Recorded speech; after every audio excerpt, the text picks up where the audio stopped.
बिस्मिल्लाहिर्रहमानिर्रहीम। अस्सलाम वालेकुम। मैं हूं अली असगर और आप देख रहे हैं मेरा यूट्यूब चैनल। फैज़ाबाद धरना केस समाअत के लिए मुकर्रर तहरीक लब्बैक पाकिस्तान और अल्लामा साद हुसैन रिजवी का नया इम्तहान शुरू। इस वीडियो में हम इसी के मुतालिक बात करेंगे। नाज़रीन किराम, बड़े बड़े सहाफ़ी ये बात कर रहे थे कि जब काजी फ़ाइज़ साहब चीफ जस्टिस बनेंगे तो उसके बाद फैज़ाबाद धरना केस ज़रूर खुलेगा। तो अब नाज़रीन करम, चूँकि काजी फ़ाइज़ साहब चीफ जस्टिस बन गए हैं तो इसीलिए फैज़ाबाद नज़रसानी धरना केस समाअत के लिए मुकर्रर हो गया है और 28 सितंबर को सुप्रीम कोर्ट का 3 रुकनी बेंच इसकी समाअत करेगा। और अहम बात यह है कि नाज़रीन करम, चीफ जस्टिस साहब इस बेंच की सरबराही कर रहे हैं।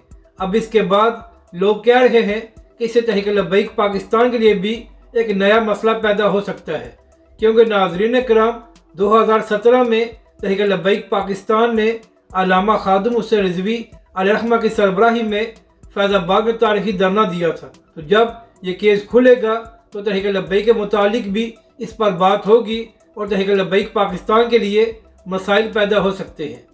तो नाज़रीन करम, पहली बात तो ये है कि क्या तहरीक लब्बैक पाकिस्तान ने बिला वजह धरना दिया था और उससे पहले कुछ हुआ नहीं था। नाज़रीन करम, मामला ये है कि नून लीग की हुकूमत ने 2017 में हल्फनामे में तब्दीली की थी और नाज़रीन करम, इस हल्फनामे पर पूरा पाकिस्तान, तमाम मजहबी और सियासी जमातें मुतफिक थी, मगर इसके बावजूद नून लीग की हुकूमत ने इसमें तब्दीली की, जिसके बाद तहरीक लब्बैक पाकिस्तान ने फैज़ाबाद में तारीखी धरना दिया और फिर सुप्रीम कोर्ट की जानब से इसका नोटिस लिया गया और 2 रुकनी बेंच ने इस केस पर समाअत की और बाद में फैसला सुनाया गया। और नाज़रीन करम, जिस 2 रुकनी बेंच ने फैज़ाबाद धरने केस की समाअत करके फैसला सुनाया था उसमें काजी फ़ाइज़ साहब भी शामिल थे। तो नाज़रीन करम, जो फैज़ाबाद धरना केस का फैसला सामने आया था उसमें यह तासुर दिया गया था कि शायद तहरीक लब्बैक पाकिस्तान ने इदारों के कुछ अफसरान के कहने पर यह धरना दिया है। यानी कि नाज़रीन करम, बेसिकली तहरीक लब्बैक पाकिस्तान के मुतालिक यह बात कही गई थी कि तहरीक लब्बैक पाकिस्तान ने किसी के इशारे पर धरना दिया है। तो नाज़रीन करम, तहरीक लब्बैक पाकिस्तान और अल्लामा खादिम हुसैन रिजवी अलैहिर्रहमा की तारीख सबके सामने है कि जब भी नमूस रिसालत और ख़त्म नबूवत का कोई मामला होता है तो तहरीक लब्बैक पाकिस्तान सबसे पहले मैदान में आती है। यही वजह है कि अल्लामा खादिम हुसैन रिजवी अलैहिर्रहमा मजदूरी के बावजूद कभी इमरान खान की हुकूमत में और कभी नवाज शरीफ की हुकूमत में गिरफ्तार होते रहे हैं। तो इसलिए तहरीक लब्बैक पाकिस्तान को किसी के इशारे की ज़रूरत नहीं है।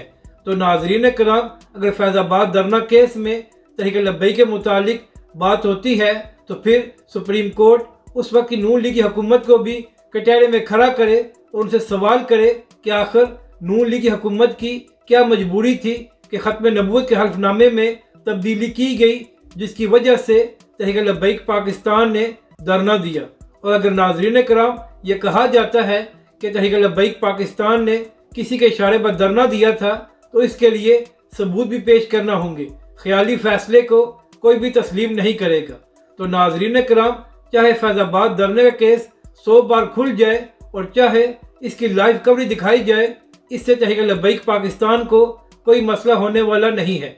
जहाँ तक बात यह है कि इदारे सियासी मुदाखलत करते हैं तो नाज़रीन करम, नून लीग के बड़े बड़े रहनुमाओं के बयानात मौजूद हैं कि तहरीक अदम एतमाद तब तक कामयाब नहीं होती जब तक इस्टेब्लिशमेंट आपका साथ नहीं देती।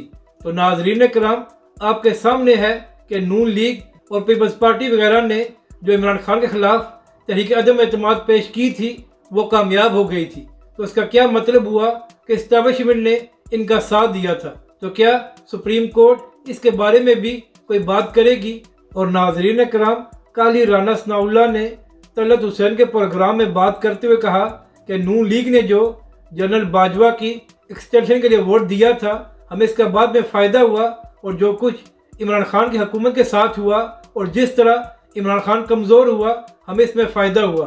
तो क्या सुप्रीम कोर्ट इस बयान के बारे में भी नोटिस लेगी? और क्या इससे साबित नहीं होता कि पीडीएम की हुकूमत का भी इदारों ने खुलकर साथ दिया جس کی وجہ سے عمران خان کی حکومت ختم ہوئی۔